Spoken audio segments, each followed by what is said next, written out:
Agora, Pedro, a tragédia era anunciada, né? Porque 3 anos antes, na região de Mariana, também rompeu a barragem do Fundão, né? Também da Vale. E ali já morreram 19 pessoas. Aí 3 anos depois acontece Brumadinho. Quer dizer, nada foi feito. A grande questão, também tive a oportunidade de trabalhar em Mariana, não na parte de comunicação, num outro setor, que era mais voltado à parte de operações. E quando aconteceu Mariana, existiu a construção de uma narrativa de forma muito equivocada, sobretudo pelos mineradores, que era o seguinte: não, isso foi um fato completamente isolado. Importante a gente lembrar que existem vários rompimentos de barragem que aconteceram, inclusive no Brasil, com impactos severos do ponto de vista ambiental, às vezes até mesmo humanos, assim, só que não foram tão noticiados, porque quando a gente fala de Brumadinho e Mariana, a gente fala, né, realmente de dimensões aí gigantescas.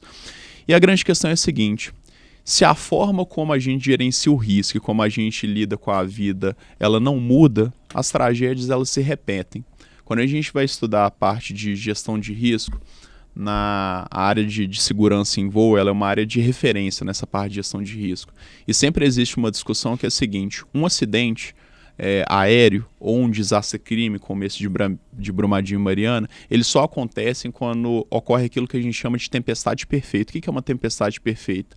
É uma conjunção de fatores que contribui para que aquilo dali tenha aquele resultado. Não existe rompimento de barragem que é provocado por um fator, por dois. São sempre uma série de negligências, são sempre omissões acumuladas, uma série de problemas, muita gente envolvida, muitos problemas, e chega um ponto que realmente aquela questão ali daquele caldo em torno, daquele problema que ele explode.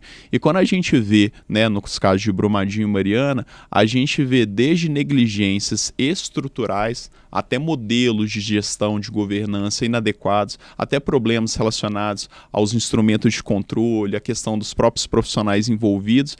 E aí, quando a gente tem tudo isso misturado, infelizmente, o resultado não pode ser outro. E é muito triste, porque muitas pessoas elas acham que um rompimento de uma barragem é uma situação provocada ali por uma situação, caso fortuita, alguma coisa que ela é excusável.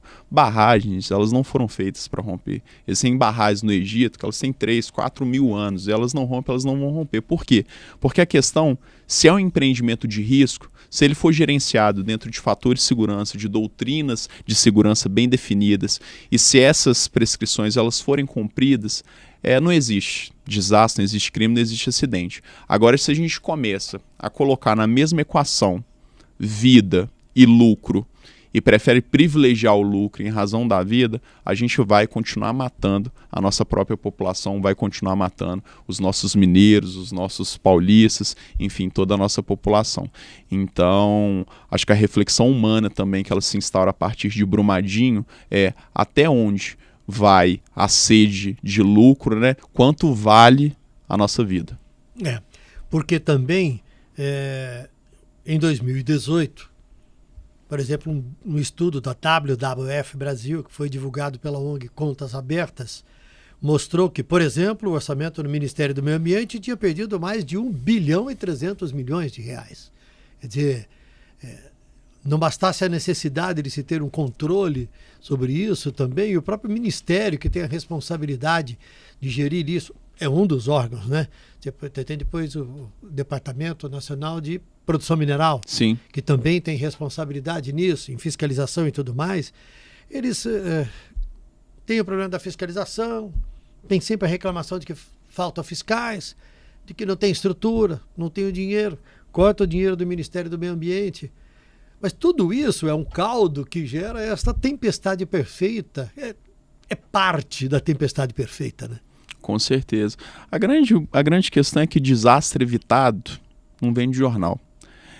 Quando a gente fala de políticas públicas para prevenção de desastres, a gente fala em políticas estruturais, que geralmente são caras. Você imagina aqui, para a gente não falar só de rompimento de barragem, a gente imagina que uma cidade como São Paulo aqui, para a gente resolver o problema das enchentes, das inundações, a gente precisa fazer um trabalho silencioso ali, né, investindo em estruturas de escoamento, em fluxos, etc., um trabalho de planejamento.